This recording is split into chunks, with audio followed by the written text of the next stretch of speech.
Awesome. Good Shabbos. There's a story in the Gemara that I love. In fact, I love it so much, I spoke about it on Rosh Hashanah and Yom Kippur, or one of them. It's okay if you don't remember. I barely remember. It's fine. A lot has happened in between. It's the story of Rabbi Chanina and Rabbi Yochanan. Rabbi Chanina is sick, and Rabbi Yochanan goes to, I think it's Rabbi Chanina, right? Rabbi? No, I'm kidding. Rabbi Chia bar Abba, not Chanina. Rabbi Chia bar Abba is sick, and Rabbi Yochanan goes to visit him. And he talks to him, and it's a story of how he's sitting in the dark, and his friend comes to visit him, and he says, "Take my hand." And Rabbi Chia bar Abba takes Rabbi Yochanan's hand and feels better about it. And the upshot of the story, the final message, it says a prisoner cannot free themselves.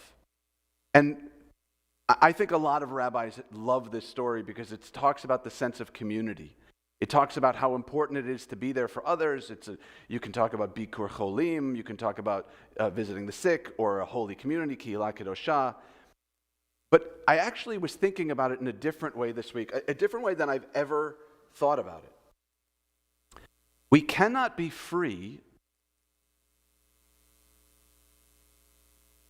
We cannot be free while we're prisoners.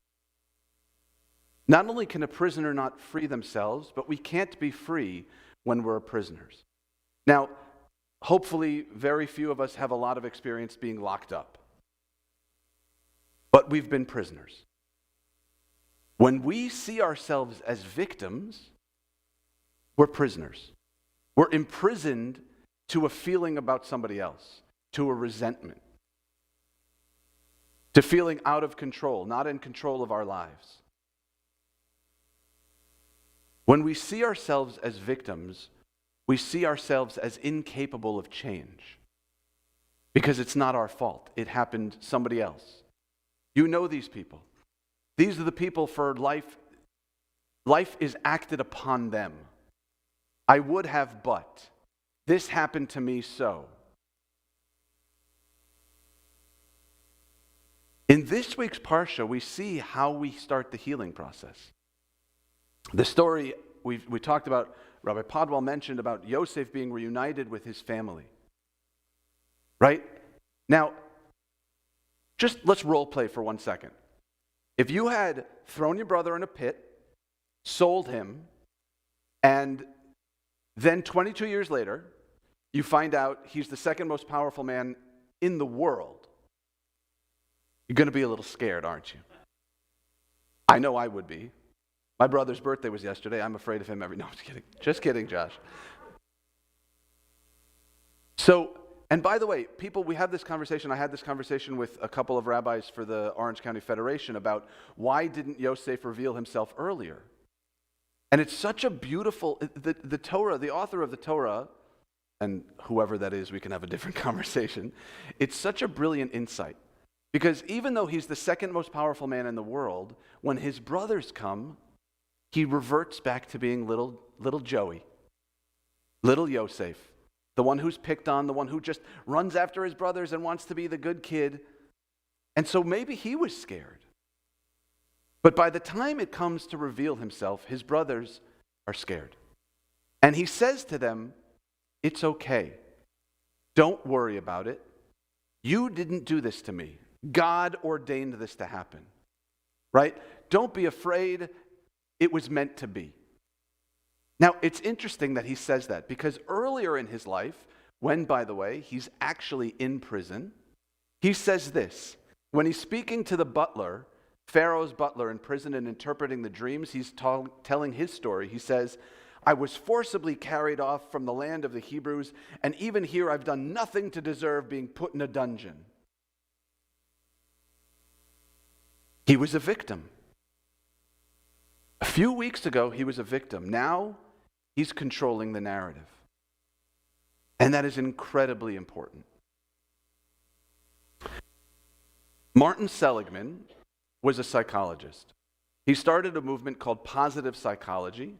If you're not familiar with it, I'll explain it briefly.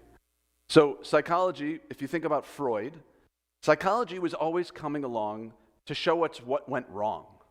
right? Why do we have this? Why do we have that? How did this happen? How did that happen? Martin Seligman wrote a book called Flourish, I believe in the early 80s, and started a movement of positive psychology. How do we flourish? How do we get better?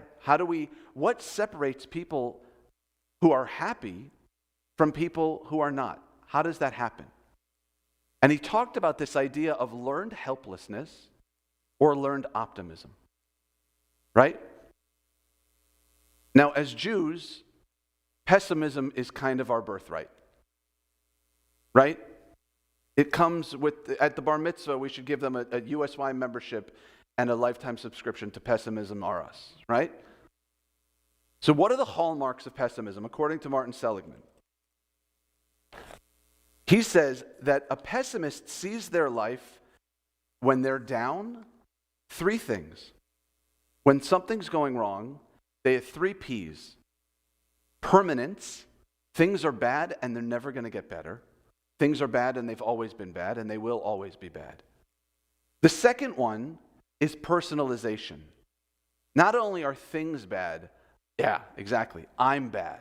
I screwed up. I messed up. I'm part of the problem. And the third P is pervasiveness. If you're a pessimist and you fail at something, you think you're going to fail at everything. You think it pervades your life. Now, an optimist is the opposite in all ways. An optimist who sees their life knows that down times are temporary. Knows that it's not personal, that I may have tried my hardest, but it didn't work. Now, what an optimist doesn't do is blame other people. They don't blow up, they don't overestimate their part of it in personalization, but they don't negate it either. Does that make sense? They know that they had a role, but it wasn't all about them. There are things they know what they can control and what they can't. A pessimist doesn't have that ability. And an optimist knows that, okay, I failed here. That doesn't mean I'm going to fail everywhere, right? Think of it this way. I failed versus I'm a failure, right? Or in terms of optimism and pessimism, I'm sad versus I feel sad. One is a declaration of who I am. The other is, this is what I'm feeling right now. Right? And Yosef shows us the importance of changing the narrative, of freeing ourselves from the prison of victimhood. Because he is able to take a horrible moment in his life and turn it around. And say, this is what was meant to be. Because now I'm in this position. He was able to look back at his life as the collection of things that led him to where he was today. We cannot change our lives if we are victims. We've all had difficult moments. Think about it. I can say that there are jobs I went up for I didn't get. And I could have, I could have been down, I could have been upset. But if I had gotten them, I wouldn't have met my fiance. I wouldn't have had the stories and the experience I have, and I might not even be here. So it all led me to here. Now, will I say that God ordained it to be?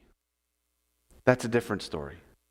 Some people will say yes, some people will say no. Now, the story that I mentioned at the beginning, the story between the rabbis, the interesting part of that, or an interesting part of it, I hope there are more than one interesting part, is the context in which it's had. The story is told in the context of a larger discussion in the Gemara about Isurin Shel Ahava, sufferings born out of love. That if God loves you, you're going to suffer. By the way, I cannot think of a more Jewish idea. Right? Look who thinks they're nothing. Right? Now, in the conversation that the rabbis have, they say, is this suffering dear to you? Right? Because if the suffering's dear to you, you think you're going to get karmic payback. And the rabbi says, lohen velo scharan, neither them nor their reward. This rabbi feels that God is punishing him, and it takes somebody else to free him. Now, I'm not here to say whether or not God makes everything happen. That's up to you to believe. Right? If I were Joel Osteen, I don't know if you know who Joel Osteen is, but he's a preacher at a mega church in Houston. He says things like, and I'm so tempted to use the Texan drawl. I'm not going to do it. Don't worry. But he says, God will never give you anything that you can't handle. He only gives you what you can handle. And if you believe in God, God loves you, and everything's going to work out. Now, I don't know if God's hand is in every moment of our lives, guiding us to where we are. But Joel Osteen is right. Not necessarily because God is ordaining this, but for the same reason that Martin Seligman was right. If you're an optimist, if you believe things are going to work, then guess what? They tend to work. And even when they don't, it doesn't cripple us. We're going to experience sadness and tragedy and difficult moments. The question is whether or not we allow ourselves to be imprisoned by them, or we can free ourselves. Can we free ourselves from the prison of victimhood? Can we believe that things happen for a reason? Maybe not ordained by God, but here's the great thing. It doesn't matter. Because we can take tragedy, and whether it happened for a reason or not, we can make reason out of it. Right? I remember when I was very young, I had a conversation with my Rabbi Kalimnik of blessed memory. And I said, we were talking about the history of the Jews. I remember exactly where we were sitting in the library. And I said to him, well, if the Holocaust never happened, then we wouldn't have the state of Israel. And he looked at me and said, that's too high a price. I agree with him. And at the same time, we have something beautiful because we've made meaning out of it.